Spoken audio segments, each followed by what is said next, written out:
Hi Thamizha, நான் உங்கள் smart தமிழா 360 பேசுறேன். இன்னைக்கு நம்ம Windows 11 எப்படி இன்ஸ்டால் பண்ண போறோம்ன்றத பத்தி தான் பார்க்க போறோம். இந்த வீடியோல வந்து 3 செஷனா வந்து நம்ம பார்க்க போறோம். முதல்ல வந்து Windows 10 ஆப்பரேட்டிங் சிஸ்டத்துல இருந்து Windows 11 ஆப்பரேட்டிங் சிஸ்டம் எப்படி அப்கிரேட் பண்ண போறோம்ன்றத பத்தி பார்க்க போறோம். அது தொடர்ந்து நம்ம Windows 10க்கும் Windows 11க்கும் உள்ள வித்தியாசத்தை வந்து பார்க்கலாம். ஃபைனலா டைரக்டா Windows 11 வந்து உங்க கம்ப்யூட்டர்ல எப்படி இன்ஸ்டால் பண்ணலாம் வித்அவுட் டேட்டா பேக்கப். வாங்க நண்பர்களே வீடியோக்குள்ள போலாம். இதுவரை நம்ம சேனலை யாரும் சப்ஸ்கிரைப் பண்ணாட்டி ப்ளீஸ் சப்ஸ்கிரைப் பண்ணுங்க. அது தொடர்ந்து பக்கத்துல இருக்க பெல் பட்டனை பிரஸ் பண்ணுங்க மற்றும் இந்த வீடியோ வந்து உங்க நண்பர்களுக்கு எல்லாம் ஷேர் பண்ணுங்க. வாங்க நண்பர்களே வீடியோக்குள்ள போலாம்.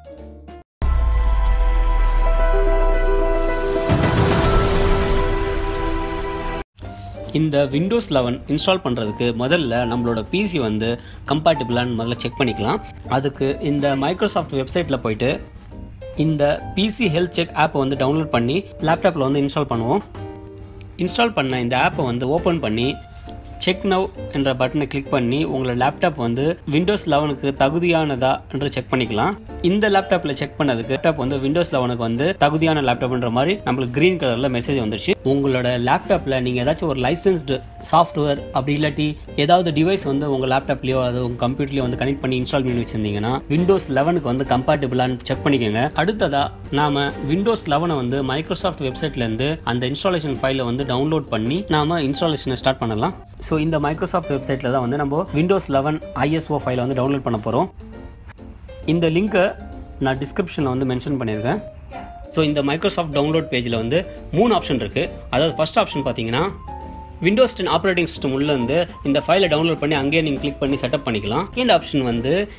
செகண்ட் வந்து இன்ஸ்டாலேஷன், அதாவது bootable USB or DVD create பண்ணுறதுக்கான ஆப்ஷனு. மூணாவதாக இருக்க ஆப்ஷன் என்ன பார்த்தீங்கன்னா ஐசோ ஃபைலை வந்து டவுன்லோட் பண்ணி இன்ஸ்டால் பண்ண போகிறது. ஸோ நான் வந்து இந்த மூணாவது ஃபைலை தான் சூஸ் பண்ணுறேன். ஏன்னா இந்த ஃபைலை வந்து கம்ப்ளீட் விண்டோஸை வந்து நம்ம டவுன்லோட் பண்ணி வச்சுக்கலாம்.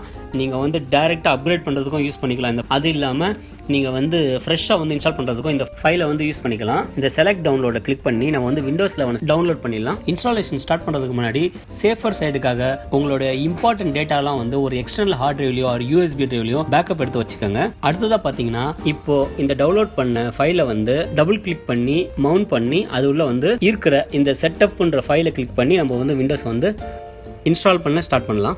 இந்த இன்ஸ்டாலேஷன் விசார்டில் இருக்கிற இந்த நெக்ஸ்ட்ன்ற பட்டனை கிளிக் பண்ணுங்க.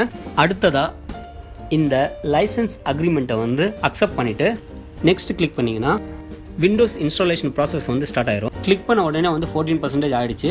இது வந்து 100% ஆன உடனே ஸோ இப்போ தான் வந்து ப்ராப்பராக வந்து விண்டோஸ் இன்ஸ்டாலேஷன் வந்து ஸ்டார்ட் ஆக போகுது. இது வந்து விண்டோஸ் அப்கிரேட் ஆப்ஷன்றனால உங்களோட பர்சனல் ஃபைல் அதுக்கப்புறம் ஆல்ரெடி இன்ஸ்டால் பண்ண ஆப்லாம் வந்து எதுவுமே டெலீட் ஆகாமல் அது மேலே ஜஸ்ட் அப்கிரேட் ஆகும். ஸோ நம்ம வந்து இந்த கிளிக் இன்ஸ்டால் பட்டனை ப்ரெஸ் பண்ணி இன்ஸ்டாலேஷனை வந்து ஸ்டார்ட் பண்ணிடலாம். கம்ப்ளீட் ஆன உடனே பார்த்தீங்கன்னா ஆட்டோமேட்டிக்காக அதே ரீஸ்டார்ட் ஆகிட்டு விண்டோஸில் வந்து அதாவது Windows 11 வந்து என்ட்ரு ஆயிரும். ஏன்னா இது வந்து Windows 11 அப்கிரேட் தான். ஸோ ஆல்ரெடி உங்களுக்கு Windows 10 இருக்க எல்லா அப்ளிகேஷன் செட்டிங்கும் அப்புறம் லாகின் செட்டிங்கும் வந்து ஆட்டோமேட்டிக்காக வந்து அக்செப்ட் பண்ணிக்கும். ஸோ அதனால் இந்த அப்கிரேட் ஆப்ஷன் வந்து ரொம்ப ஈஸியான ப்ரொசீஜர் தான். இப்போது Windows 11 வந்து ப்ராப்பராக இன்ஸ்டால் ஆகிட்டு ஆட்டோமேட்டிக்காக லாகினும் ஆகிடுச்சு. இப்போது Windows 11 இருக்கிற நியூ ஃபீச்சர் மற்றும் Windows 10 சேர்த்து கம்பேர் பண்ணி என்னென்னலாம் டிஃப்ரென்ஸ் இருக்குது அதை பார்த்துடலாம். முதல்ல நம்ம வந்து லாகின் ஸ்க்ரீனை வந்து கம்பேர் பண்ணலாம். லாகின் ஸ்க்ரீன் பார்த்தீங்கன்னா Windows 10 வந்து பார்த்தீங்கன்னா லெஃப்ட் ஹேண்ட் சைடில் அந்த டைம் பார் இருக்குது. இது Windows 11 பார்த்தீங்கன்னா மிடில் இருக்குது. ஸோ Windows 10 லாகின் ஐக்கான் பார்த்தீங்கன்னா ஃபான்ட்ஸ் லெவலில் தான் கொஞ்சம் டிஃப்ரென்ஸ் இருக்குது. பாஸ்வேர்ட் என்டர் பண்ணுற இடத்துல வந்து பார்த்தீங்கன்னா Windows 10 வந்து ஸ்கொயராக இருக்குது. இதே வந்து Windows 11 பார்த்தீங்கன்னா அந்த எட்ஜஸ் வந்து கொஞ்சம் கர்வாக இருக்குது. ஸோ லாகின் பண்ண உடனே பார்த்தீங்கன்னா இந்த விண்டோஸோட இந்த மெனு ஐக்கான் வந்து பார்த்தீங்கன்னா கம்ப்ளீட்டாக Windows 10 வந்து லெஃப்ட் ஹேண்டில் இருக்குது. இதுவே Windows 11 வந்து சென்ட்ரலில் வந்து மூவ் பண்ணி வச்சுருக்காங்க. இதில் ஒரு சின்ன ஒரு ஆப்ஷன் வந்து ரிசர்வ் பண்ணியிருக்காங்க. அதாவது பார்த்தீங்கன்னா இந்த Windows 10 பார்த்தீங்கன்னா இந்த ஐக்கான்லாம் வந்து உங்களுக்கு வேணுன்ற மாதிரி மூவ் பண்ணிக்கலாம். ஆனால் இந்த ஃபியூச்சரை Windows 11 வந்து டிசேபிள் பண்ணிட்டாங்க. இந்த Windows 10 பார்த்தீங்கன்னா நீங்கள் ஸ்டார்ட் மெனு கிளிக் பண்ண உடனே எல்லா அப்ளிகேஷனும் வந்து லிஸ்ட் அவுட் ஆகும். ஆனால் நீங்கள் Windows 11 வந்து நீங்கள் அந்த ஆல் ஆப்ஸ்ன்ற ஐக்கானை ப்ரெஸ் பண்ணி எல்லா ஆப்பையும் வந்து பார்த்துக்கலாம். ஸோ இதுவும் ஒரு மேஜர் டிஃப்ரென்ஸ் தான். அடுத்ததாக பார்த்தீங்கன்னா ஒரு மேஜர் சேஞ்சஸ் வந்து பண்ணியிருக்காங்க. அதாவது பார்த்தீங்கன்னா Windows அட்மினிஸ்ட்ரேட்டிவ் டூல்ஸ் வந்து ஃபோல்டர் நேமை வந்து ரீநேம் பண்ணி லொக்கேஷன் வந்து சேஞ்ச் பண்ணியிருக்காங்க. அதாவது விண்டோஸ் 11ல் பார்த்தீங்கன்னா விண்டோஸ் டூல்ன்ற ஒரு ஃபோல்டரில் இருக்காது. பட் இன்சைட் ஃபோல்டரில் பார்த்தீங்கன்னா ரிமைனிங் சேம். ஸோ அது உள்ள எந்த சேஞ்சஸும் பண்ணல. அடுத்ததாக இந்த ஃபைல் ஃபோல்டர் வந்து வியூ எப்படி இருக்குன்னு பார்க்கலாம். ஸோ இதில் பார்த்தீங்கன்னா கம்ப்ளீட் ஐகான்ஸ் வந்து ரீடிசைன் பண்ணியிருக்காங்க. இங்கே டெஸ்க்டாப் ஐக்கானு பாருங்கள், இங்கே உள்ள டெஸ்க்டாப் ஐக்கானு பாருங்கள், மியூசிக் ஐக்கான், இங்கே உள்ள மியூசிக் ஐக்கான். ஸோ இந்த ஃபான்ஸ் அண்ட் ஐகான்ஸ்லாம் வந்து கம்ப்ளீட்டாக வந்து ரீடிசைன் பண்ணியிருக்காங்க. அது தொடர்ந்து பார்த்தீங்கன்னா விண்டோஸ் பேக்ரவுண்ட் தீம்ஸ் வந்து எக்ஸ்ட்ரா 2 தீம்ஸ் வந்து ஆட் பண்ணியிருக்காங்க. அதாவது பார்த்தீங்கன்னா விண்டோஸ் 10ல் மேக்ஸிமம் பார்த்தீங்கன்னா 4 தீம் தான் இருக்குது. பட் விண்டோஸ் 11ல் பார்த்தீங்கன்னா டோட்டல் 6 தீம்ஸ் இருக்குது. ஸோ டோட்டலாக 2 தீம்ஸ் வந்து ஆட் பண்ணியிருக்காங்க.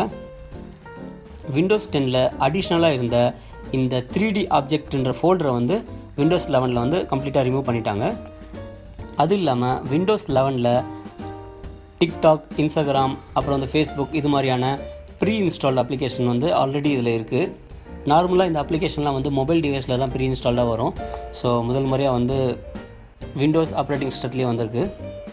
அடுத்ததாக விண்டோஸ் ஸ்டோரை வந்து கம்பேர் பண்ணிங்கன்னா விண்டோஸ் 10 ஸ்டோரோட விண்டோஸ் 11 ஸ்டோர் வந்து கொஞ்சம் ஆப்டிமைஸாக இருக்குது. அதாவது லுக் வைஸ் வந்து சூப்பராக இருக்குது.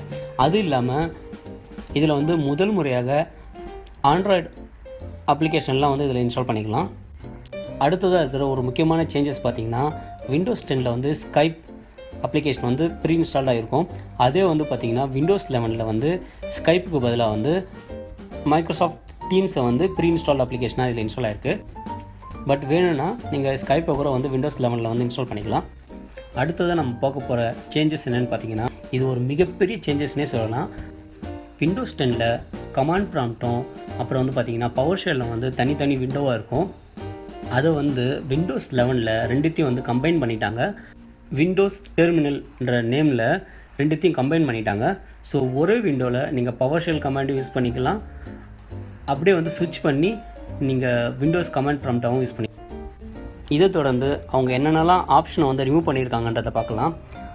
பார்த்திங்கன்னா விண்டோஸ் 10ல் இருந்த இன்டர்நெட் எக்ஸ்ப்ளோரரை வந்து கம்ப்ளீட்டாக வந்து ரிமூவ் பண்ணிட்டாங்க. விண்டோஸ் 11ல் உங்களுக்கு இருக்கிற ஒரே ஆப்ஷன் வந்து மைக்ரோசாஃப்ட் எட்ஜ் தான்.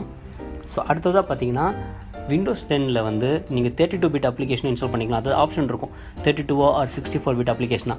அந்த ஆப்ஷன் இருந்தது. இப்போ அந்த ஆப்ஷனை ரிமூவ் பண்ணிவிட்டு விண்டோஸ் 11ல் வெறும் 64 பிட் கம்பேட்டபிலிட்டி அப்ளிகேஷன் தான் நீங்கள் இன்ஸ்டால் பண்ண முடியும். அது தொடர்ந்து பார்த்திங்கன்னா விண்டோஸ் வந்து நார்மலாக வருஷத்துக்கு வந்து 2 அப்கிரேட் கொடுக்கும், அதாவது 2 ஃபீச்சர் அப்கிரேட்.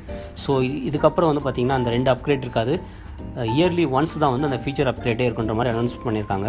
அப்புறம் மற்ற சில விஷயங்கள் பார்த்திங்கன்னா டாஸ்க் பாரில் இருக்க ரைட் கிளிக் உள்ள மல்டிபிள் ஆப்ஷன் வந்து ரிமூவ் பண்ணிட்டாங்க. அப்புறம் வந்து கேலண்டரில் வந்து நோ என்கேஜ்மெண்ட் அன்லெஸ் நீங்கள் வந்து உங்களோட இமெயில் ஐடி யூஸ் பண்ணாத வந்து அது மாதிரி நிறைய சின்ன சின்ன சேஞ்சஸ் நிறையா பண்ணியிருக்காங்க. இதில் ஓவரால் லுக் வைஸ் பார்த்திங்கன்னா ஆப்பிள் ஆப்ரேட்டிங் சிஸ்டமான iOS ப்ளஸ் வந்து பார்த்திங்கன்னா லைனக்ஸ் இந்த 2 ஆப்ரேட்டிங் சிஸ்டமும் கம்பைன் பண்ண மாதிரி ஒரு லுக்கில் இருக்குது. அப்புறம் கம்ப்ளீட் நம்மளோட ஆப்ரேட்டிங் எக்ஸ்பீரியன்ஸ் பார்த்திங்கன்னா ஒரு ஆப்டிமைஸ்டாக ஒரு ஃபீல் குட் எக்ஸ்பீரியன்ஸ் இருக்குன்னே சொல்லலாம். ஸோ இதை தொடர்ந்து நம்ம விண்டோஸ் 11 வந்து டைரெக்டாக எப்படி இன்ஸ்டால் பண்ண போகிறோன்றதை பார்க்கலாம். விண்டோஸ் 11 ஆப்ரேட்டிங் சிஸ்டத்தை வந்து நீங்கள் இன்ஸ்டால் பண்ணுறதுக்கு ஒரு USB பூட்டபிளோ ஆர் வந்து DVD பூட்டபிளோ வந்து க்ரியேட் பண்ணிவிட்டு அதை வழியாக பூட் பண்ணி இன்ஸ்டாலேஷனை வந்து ஸ்டார்ட் பண்ணலாம். இங்கே வந்து நம்மளுக்கு என்ன லாங்குவேஜில் வேணுமோ அந்த லாங்குவேஜை செலக்ட் பண்ணி நம்ம இன்ஸ்டால் பண்ணிக்கலாம். அதை தொடர்ந்து நம்ம நெக்ஸ்ட் கிளிக் பண்ணி விண்டோஸ் இன்ஸ்டாலேஷனை வந்து ஸ்டார்ட் பண்ணிடலாம். விண்டோஸ் கீ இருந்தால் இப்போயே என்ட்ரு பண்ணலாம், இல்லாட்டி நம்ம வந்து லேட்டராக என்ட்ரு பண்ணிக்கலாம். இதை தொடர்ந்து உங்களுக்கு எந்த வெர்ஷன் ஆஃப் விண்டோஸ் 11 வேணுன்றதை நீங்கள் செலக்ட் பண்ணிக்கலாம். இப்போது நம்ம வந்து விண்டோஸ் 11 ப்ரோ வந்து செலக்ட் பண்ணி கண்டினியூ பண்ண போகிறோம். அதை தொடர்ந்து லைசன்ஸ் அக்ரிமெண்ட்டை வந்து அக்செப்ட் பண்ணி அடுத்ததாக இந்த முதல்ல இருக்கிற ஆப்ஷனை வந்து நம்ம செலக்ட் பண்ணலாம். ஏன் இந்த ஆப்ஷன் நம்ம செலக்ட் பண்ணோம்னா இந்த இடத்துல உங்களுக்கு எத்தனை பார்ட்டிஷன் வேணுமோ நீங்கள் வந்து கிரியேட் பண்ணிக்கலாம். பட் நான் வந்து சிங்கிள் பார்ட்டிஷனோட வந்து இன்ஸ்டாலேஷனை வந்து கண்டினியூ பண்ணுறேன். இந்த இன்ஸ்டாலேஷன் ப்ராசஸ் பார்த்தீங்கன்னா 20 to 25 நிமிஷம் எடுக்கும். இது டிபெண்ட்ஸ் அப்பான் உங்களோட சிஸ்டம் கான்ஃபிகரேஷனை பொறுத்து. இந்த இன்ஸ்டாலேஷன் ப்ராசஸ் கம்ப்ளீட் ஆன கையோட ஆட்டோமேட்டிக்காக ரீஸ்டார்ட் ஆகிட்டு உங்களுக்கு வந்து விண்டோஸ் கான்ஃபிகரேஷன் ஸ்க்ரீனுக்கு வந்து போயிடும். இந்த கான்ஃபிகரேஷன் ஸ்க்ரீனில் வந்து நம்ம வந்து யுனைடெட் ஸ்டேட்டை வந்து செலக்ட் பண்ணி அதை தொடர்ந்து கீபோர்டு லே அவுட்டோட லாங்குவேஜும் பார்த்திங்கன்னா நம்ம USA செலக்ட் பண்ணிடலாம். அடுத்ததாக இருக்கிற இந்த விர்ச்சுவல் கீபோர்டோட ஆப்ஷன் வந்து நம்ம ஸ்கிப் பண்ணிவிட்டு அடுத்ததாக கம்ப்யூட்டர் நேம் வந்து கொடுக்க போகிறோம். ஸ்மார்ட் தமிழா 360ன்ற பேர்லேருந்து ஷார்ட் ஃபார்மாக ST360 சொல்லி இந்த கம்ப்யூட்டருக்கு நேம் தரேன். அதை தொடர்ந்து பார்த்திங்கன்னா நம்ம யூசர் ஐடி வந்து க்ரியேட் பண்ண போகிறோம். ஸோ ஸோ இங்கே இருக்கிற ஸ்க்ரீனில் வந்து நம்ம டேரெக்டாக ஹாட்மெயில் இல்லாட்டி மைக்ரோசாஃப்ட் ஐடியை வச்சு நம்ம க்ரியேட் பண்ணோன்னா பாஸ்வேர்ட் ரீசெட் பண்ணும்போதோ இல்லாட்டி ஏதாச்சும் சின்ன சேஞ்சஸ் வந்து பண்ணும்போதோ நமக்கு வந்து கொஞ்சம் காம்ப்ளிகேட்டடாக இருக்கும். ஸோ அதை அவாய்ட் பண்ணுறதுக்கு நம்ம சைன்இன் ஆப்ஷனை வந்து செலக்ட் பண்ணி அதை தொடர்ந்து ஆஃப்லைன் அக்கௌண்ட் ஆப்ஷனை செலக்ட் பண்ணி நமக்கு பிடித்தமான யூசர் ஐடியை வந்து நம்ம கிரியேட் பண்ணிவிட்டு நெக்ஸ்ட் கொடுத்து இந்த விண்டோஸ் கான்ஃபிகரேஷன் ப்ராசஸை வந்து கம்ப்ளீட் பண்ண உடனே ஆட்டோமேட்டிக்காக வந்து விண்டோஸில் வந்து லாகின் ஆயிரும். இதை தொடர்ந்து உங்களுக்கு வேறு ஏதாச்சும் அப்ளிகேஷன் வேணும்னா அதை நீங்கள் வந்து இன்ஸ்டால் பண்ணிக்கலாம்.